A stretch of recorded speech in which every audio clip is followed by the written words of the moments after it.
Leitura da carta de São Tiago. Meus irmãos, a fé que tendes em nosso Senhor Jesus Cristo glorificado não deve admitir acepção de pessoas.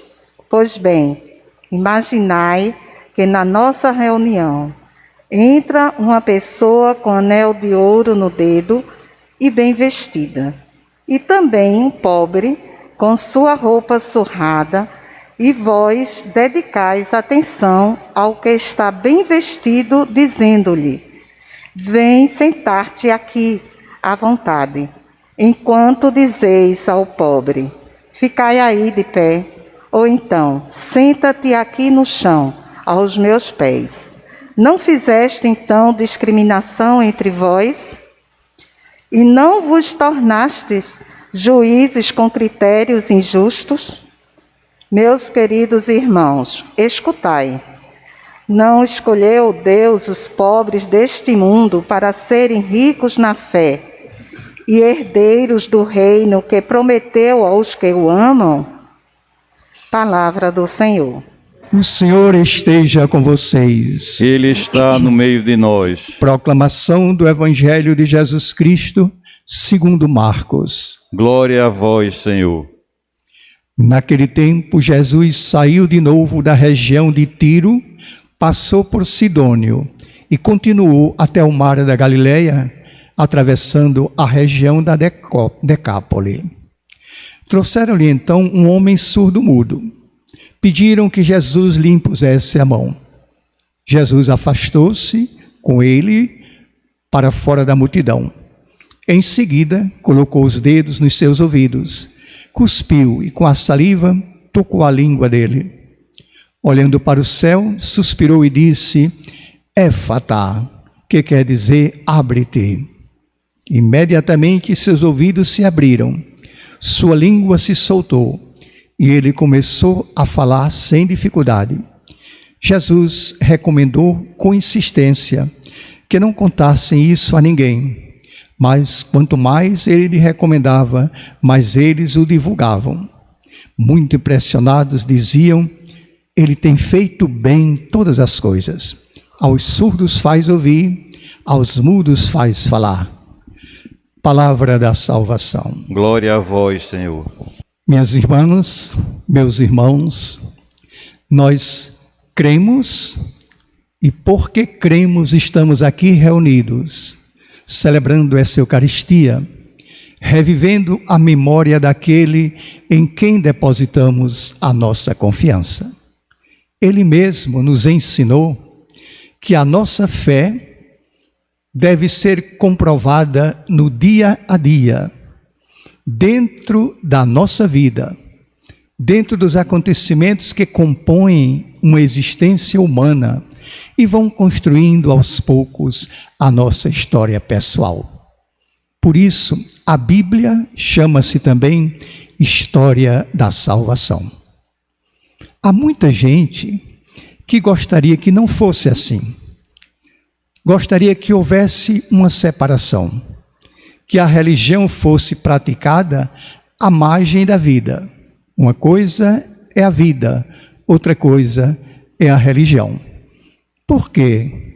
Porque a vida é dura, é pesada, é polêmica, e a religião tem que ser suave, leve, pacífica. Porque vida é coisa nossa, de pecadores, e religião é divina, é coisa de Deus. Essas pessoas entram na igreja com a intenção de refugiar-se das amarguras da semana e não estão dispostas a escutar nada que faça lembrar aquilo que elas querem esquecer. O templo sagrado, para elas, é o espaço de uma terapia espiritual, destinada a aliviar-se das mentes cansadas, dos corações abalados, das vontades enfraquecidas. Nós não podemos condená-las só por isso. A religião também se oferece, também proporciona estes benefícios. O seu erro é fazer dessa intenção a totalidade da sua fé. Aí começam e terminam suas relações com Deus e com a igreja. Esquecem que Jesus fez justamente o caminho inverso. Ele deixou a casa do Pai, a mansão celeste do alto, e veio morar no meio de nós. Veio habitar esse mundo turbulento e pecador. Como escreve São Paulo, embora sendo de condição divina, ele assumiu nossa natureza humana e se humilhou, e se fez igual a nós em tudo, menos no pecado. Como escreveu o profeta Isaías, 400 anos antes, prevendo sua paixão. Seu rosto não tinha graça nem beleza para atrair nossos olhares. Ele era a escória da humanidade, homem das dores, experimentado no sofrimento, como aquele diante do qual nós desviamos os olhos para não ver as suas feridas. Minhas irmãs e meus irmãos, estamos dizendo essas coisas porque próxima terça-feira, 7 de setembro, vamos celebrar o Dia da Pátria. E a nossa fé, o compromisso de fé, deve estar associado ao sentimento patriótico. Todos nós que estamos participando desta celebração somos brasileiros, filhos e filhas desse país tropical abençoado por Deus e bonito por natureza. Afinal, o que é a pátria? Quando eu era adolescente, ainda no início dos estudos secundários, uma vez eu fui designado para homenagear a pátria, recitando um poema conhecido de Gonçalves Dias, Canção do Exílio. Minha terra tem palmeiras onde canta o sabiá. As aves que aqui gorjeiam, não gorjeiam como lá. Nosso céu tem mais estrelas, nossas várzeas têm mais flores, nossos bosques têm mais vida, nossa vida mais amores. Com o passar dos anos, me vieram algumas interrogações. Quem foi que contou o número das estrelas do nosso céu? Como provar que os nossos pássaros cantam mais bonito do que os pássaros australianos, mexicanos ou japoneses? Como garantir que os nossos bosques são mais floridos do que os famosos bosques floridos da Holanda? Essas perguntas não tiravam o valor nem a beleza do poema, mas me faziam ver que ele expressa a saudade do poeta exilado. Não expressa uma definição da pátria. Pátria não é meio ambiente. Meio ambiente é apenas o cenário da pátria. Pátria é povo. E o povo tem uma história, tem uma cultura que lhe dão identidade e o fazem diferente dos outros povos. Ao final da festa, nós cantávamos o hino nacional, cheio de expressões retumbantes. Sol da liberdade, raios fúlgidos, margens plácidas, lábaro estrelado, verde louro desta flâmula, impávido colosso, e no final, mãe gentil. Eu não consigo ver a minha mãe gentil fantasiada com esses adereços de escola de samba. Pátria é outra coisa, minhas irmãs e meus irmãos. Enquanto isso, nós mesmos permitimos que culturas estrangeiras tomem de assalto boa parte da nossa cultura popular. Nesses últimos anos, muitas escolas, sobretudo escolas da elite, não se constrangem em introduzir e cultivar uma festa tipicamente norte-americana, chamada Halloween, festa das bruxas, muito popular nos Estados Unidos, e que não tem nada a ver com a nossa cultura. e esquece de ensinar às crianças nossas ricas tradições folclóricas, Saci Pererê, Caipora, Curupira, Negrinho do Pastoreio, Comadre Fulouzinha e tantas outras. Por quê? Porque não trazem a grife importada dos Estados Unidos. Na Bíblia não consta que Deus criou esse mundo e depois o dividiu em nações e países, mas consta que ele escolheu um povo em particular para revelar os seus desígnios e preparar a chegada do Salvador. Portanto, ele respeitou a iniciativa humana de dividir o planeta para melhor conviver, melhor administrar.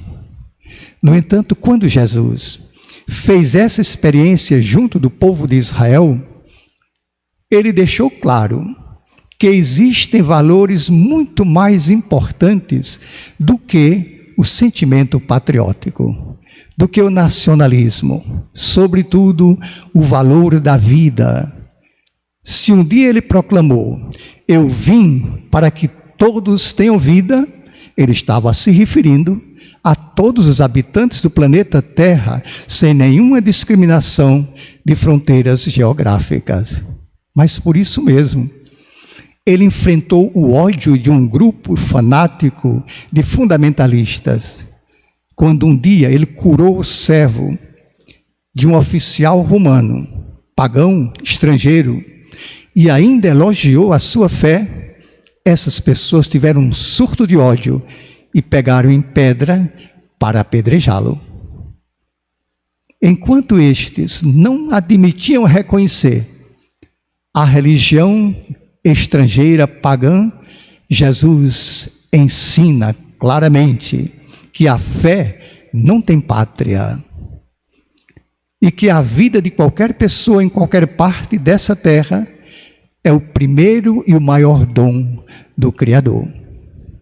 No próximo 7 de setembro, não há como festejar a pátria só com as cores festivas do verde e amarelo.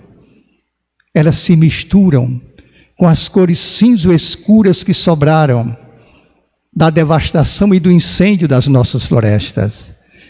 Elas se misturam com a cor do luto de mais de 580 mil compatriotas vítimas da pandemia. Elas se misturam com as cores sombrias do desemprego, da carestia, do desmonte da saúde pública, da perda dos direitos trabalhistas. Essa pandemia do coronavírus trouxe-nos uma grande lição. Ela apareceu como se viesse do fim do mundo, devastadora, irredutível, invisível. Ela nivelou países opressores e países oprimidos. No primeiro momento, até imaginamos que as nações mais desenvolvidas venceriam rapidamente o vírus assassino e depois viriam cobrar o preço do socorro aos países subdesenvolvidos. Nada disso aconteceu. A nação mais poderosa do mundo bateu todos os recordes de contágio e de mortes. A nossa pátria amada Brasil ficou com a medalha de prata.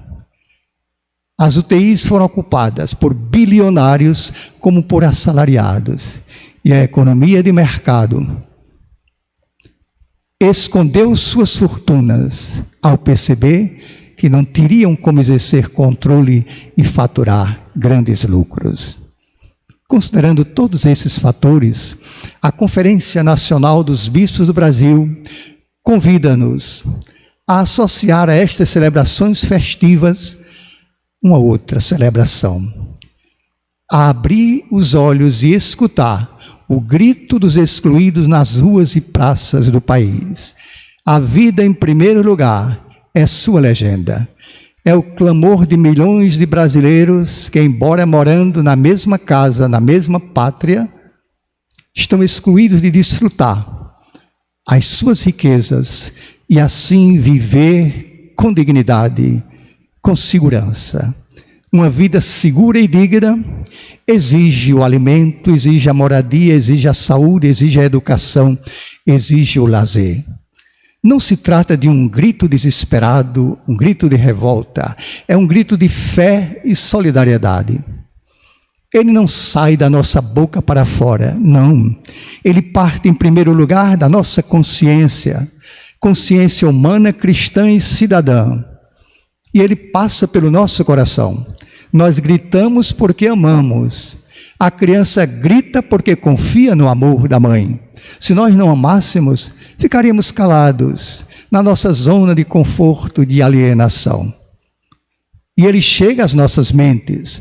Nós gritamos porque somos capazes de pensar. E sabemos por quê. Sabemos onde estão as causas dessa exclusão. O nosso grito não é da solidão. Não gritamos sozinhos. Quem grita conosco é Jesus Cristo no alto do Calvário. Tenho sede, gritou Jesus. Era a sede dele e de milhões de irmãos e irmãs por esse mundo afora. Sede de vida, sede de paz, de fraternidade. Sede de segurança, sede de justiça, fome e solidão. Nessa missa nós escutamos a narração da cura de um homem surdo-mudo operada por Jesus. Por que relembrar esse episódio que não tem mais nada a ver conosco? Não somos surdos-mudos. Sabemos, ouvimos bem, falamos bem, sem problemas. Esse é nosso engano. Há uma surdez bem mais grave do que a surdez dos ouvidos. Há uma mudez bem mais perigosa do que a mudez da boca. Quantas vezes nós nos tornamos surdos-mudos pela nossa omissão e a nossa covardia? Então que escutemos o grito de Jesus no Evangelho de hoje. Efatá, abre-te, que se abra a escuta da nossa consciência para compreendermos o que está escrito na Epístola de São Tiago. A fé sem ação é morta. Amém. A minha alegria de poder, todos os domingos, celebrar essa Eucaristia com vocês, me leva a lhe fazer um pedido, para você curtir esse vídeo e inscrever-se na TV MTC.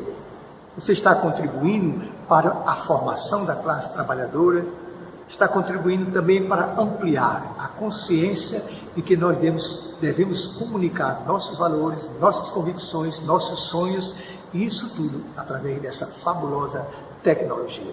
Curta esse vídeo e inscreva-se na TV MTC. Muito obrigado.